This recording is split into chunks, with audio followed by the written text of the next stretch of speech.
Hi team. As we head into that final phase towards Kona, I wanted to go through some tips that hopefully you'll find helpful in your final preparation or as you head to the Big Island and get ready for the Ironman World Championships at the big show. Just some training tips, some course tips, some thoughts on what's worked in the past, maybe some logistical things that hopefully you can add to your final preparation and see you at your best when you hit the big day there on the Big Island. So a lot of you will be maybe looking for your heat training camps in warm weather places like Tucson, or doing some heat stuff, climatizing stuff at home. We've got some really great information on the site at MarylandChakotaCoaching.com. You can look up heat preparation stuff, so if you're struggling to know what to do there, some really good content and articles there to share with you. Watch that you don't overdo it, so you can definitely overdo it on the heat preparation. It's good to be well prepared and climatized, but make sure you're staying cool when you're not training and not sort of getting to that overcooked stage in your preparation with the heat training. Paying attention to, weighing yourself before and after sessions and counting the number of bottles so you know how much fluid that you're needing to ingest to replace that hydration, and really looking after yourself mineral-wise and stuff like that as you go through your final heat preparation stuff. Something that people often maybe forget about when you head to Hawaii, we know the course is hard and we're thinking about the total day and all of that stuff, but breaking it up into segments, it's really key to be very swim fit going into Hawaii. The swim conditions can be very challenging. It's big crowds, everyone's aggressive, good swimmers, and there can be swells and waves. It's ocean, no wetsuit swim. So being swim fit not only is going to provide maybe one of your faster swims at the World Championships, but it's also going to allow you to race the swim really well and then have access to that great bike and run fitness in those hard conditions. So going into this race, paying attention to having great swim fitness, being prepared for a nice strong finish on that swim and feeling good and feeling like you have energy left over for the rest of your day is important. So don't neglect that swim going into this race. Make sure you have that good strong swim fitness. Whether it makes a difference in your swim time or not, know that it's going to impact your overall day. So that's something really important to look at in terms of your preparation going in. Make sure, we all talk about the wind in Hawaii and the heat in Hawaii, but understand that the bike course is quite hilly. Not only the climb to Hawaii, understanding that is a long climb that can have a strong headwind, but as you come back into town onto the Queen K, there's a really good long climb there. So maybe in your days before in your preparation, have a look at that, understand where that climb starts. It's late in the bike, so knowing where that climb is and how you're going to ride it and expend your energy to get to that climb strong throughout the day it could really make a difference in your overall bike ride.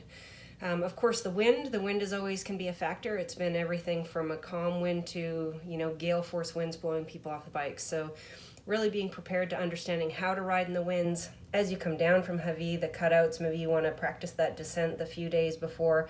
Again, I have another really good article on my site and in explaining on how to handle your bike and how to ride in the wind, and some maybe tips and tricks that you can try out leading into the race. Really good selection of front wheel choice is going to make a difference, especially for the smaller ladies. Making sure that your front rim isn't too deep, that you have the ability to handle that in strong crosswinds, maybe gusting winds, and on fast downhills. So be really mindful of the wheel selection on your front wheel in particular when you head to this race. It's late in the year, and there's because it's the World Championships, there's a tendency to, of course we want to show up there in the best possible shape that we are all year. And there's maybe a tendency to overdo it a little bit and show up there overtrained. Now this is or even maybe what we call over-raced. This is going to be a long, hard day with absolutely the best competition in the world. So make sure that you show up there fresh. You want to be ready to give it your all that day. And if we've done a little bit too much in training, trying to squeeze that last little bit out of yourself, or race just a little bit too much throughout the year, you might not have enough gas in the tank to have a really strong finish on what's going to be not only a challenging course, but the best competition in the world. So be mindful of that. Make sure that you show up there well rested and really top up on the fuel and make sure that you're in good shape when you get there. Logistics wise, understand that, we've got a lot of people coming to an event on an island, so it's going to take longer to do everything. Be patient about that. Plan for extra time. The crowds, the traffic jams, that kind of stuff. I'd suggest having a car or a scooter. Everything's going to take longer than you think because of the crowds, the lines, and the traffic jams. So plan accordingly for that, and plan to set yourself in the best possible place to have a good race where you're not standing on your legs for hours or having to walk for hours or necessarily get around on your bike. Things can be spread apart. Having a scooter or a car, and understanding the logistics of how long things are going to take. What normally on the island, if you go there early in the year, might take 10 minutes to get down there, now can suddenly be a 45-minute endeavor just because of the crowds and the traffic jams. And same thing, the extracurricular activities that happen the days before, things like Dig Me Beach, where the swim start is, the underpants run, they're all really fun. And I do think that it's fun to partake in these things and get to experience them and the full experience of Kona. But remember that we can get a little bit too caught up in spending too much time at these things, and it can add up to hours standing down at the expo, catching up with people and talking.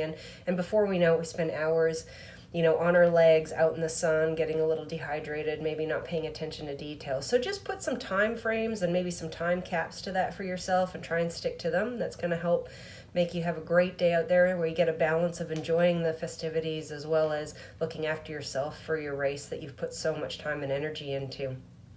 The other thing about the swim practice days before is when you go down there, enjoy the atmosphere. Everyone is incredibly fit, so there's lots of, great bodies to look at and lots of languages to listen to and catch up with friends and all of these things. And that's really fun and exciting. But when you actually head out into the water, there's a lot of people heading out and there's a lot of people heading back. So head-on collisions, they're real out there. And just be ready for that kind of thing, because I've seen people ruin their races by having massive head-on collisions and splitting their heads open. So, it's fun to experience those things, and maybe you want to get a good look at the course the days before. But just be aware when you're swimming out there, you might not get your best swim practice ever. There's free pools in Hawaii, free pools in Kona, so check out when those hours are. Get your workouts done in the pool where it's safe and structured and there's a pace clock.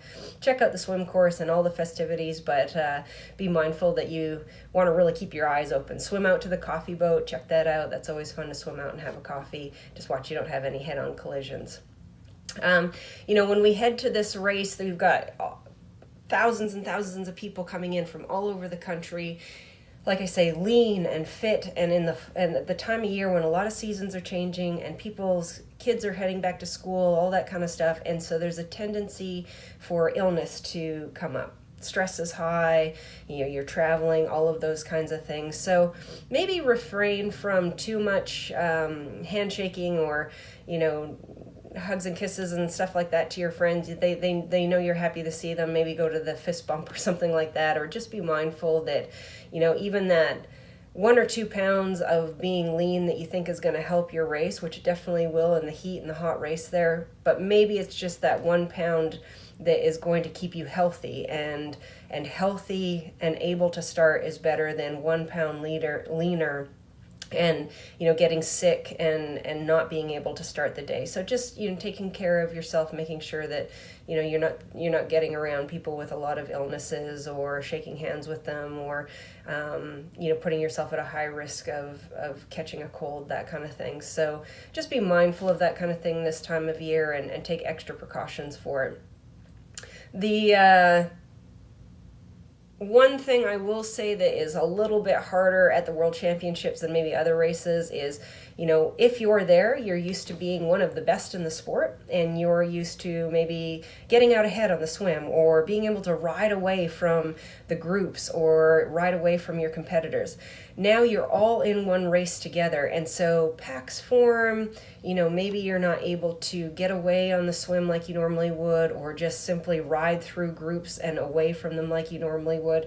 Understand that everybody who's there is absolutely the best in the world. So rather than get caught up in, pushing through those groups or chasing or being frustrated that you're not able to get away, those kinds of things, stick to your own race. Hopefully you yourself or you and your coach have gone through a really solid race plan.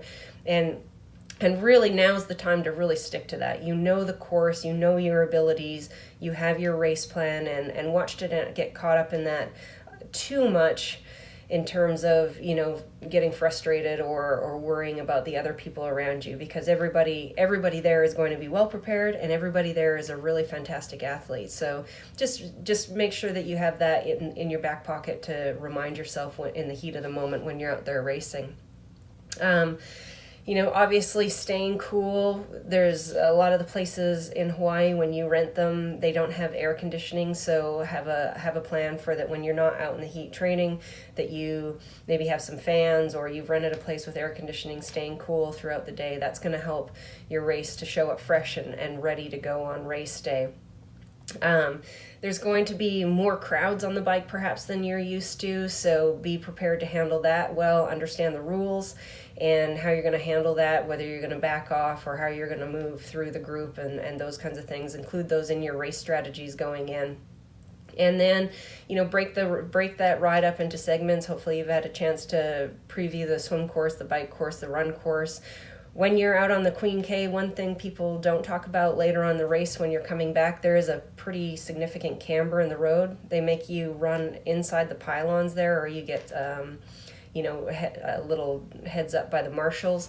So make sure that you maybe have a chance, if you're planning on racing in like race flats or something like that, that you have a chance to run up on that Queen K in your race flat to make sure that your feet are going to be able to handle that camber in the road, your ankles, that kind of stuff, late in a marathon, and running inside those pylons, because they're not going to let you outside those pylons to get on flat, even surface. So something just to make sure of, that you check out and are sure about your shoes and being able to handle that. All of you have been practicing your race nutrition, I'm sure, through your A races and that kind of thing. If you come from cooler climates and this is your first hot race, be sure that under race stress and heat stress that your nutrition plan works. So that might be more liquid calories, maybe there's an increase in sodium or hydration, but be sure under race stress and heat stress that your race nutrition works really well for you, the same way it does if you qualified at a cooler race or something like that. If anybody uses protein or things like that in their race nutrition, remember, anything you put in your special needs, when it sits out there for hours before you pick it up, it's sitting out in the Kona sun. So anything that might spoil, might go off in your water bottles, avoid that kind of thing. That could be different from cool races to hot races. So just be sure that you've tested all that out before you get there. You've got, still a significant amount of time here before the big day. So if you haven't thought of these things, try them in your long training final preps here. The other thing that might catch you off guard and just to be prepared for is things like hot spots on your feet if you're not used to the heat, those kinds of things. Just be mindful that these things can happen. Don't panic or worry about them. They're a part of being out there in the heat. The other thing can be the salt water can cause quite a bit more chafing. So, using something like Aquaphor that allows you to breathe still and allows you to sweat still, but, around your neck with your swim skin and under your arms and stuff, because chafing is, something that we all live with, but it can certainly be pretty painful and distract you throughout your day. So knowing that the salt water from the ocean swim, making sure that you're well lubed up early in the day, that's going to help you out as well. Make sure that, all the things that we get there and we've worked so hard to be there and you're excited to be there, really enjoy the atmosphere, enjoy the race, celebrate that you're there and celebrate that you're racing on the same course as all the best competitors in the world. But also remember, it's just like any other race. Do what you do every day and what you've done to prepare there, and I'm sure you're going to have a great day out there. Don't need to do anything different or extra or special. Just, be mindful of your course, your conditions, your competitors, your own abilities. You're well prepared, and then go out there and really enjoy your day. So hope you all have a great day in Kona, and hope these tips help you have an awesome experience. Cheers.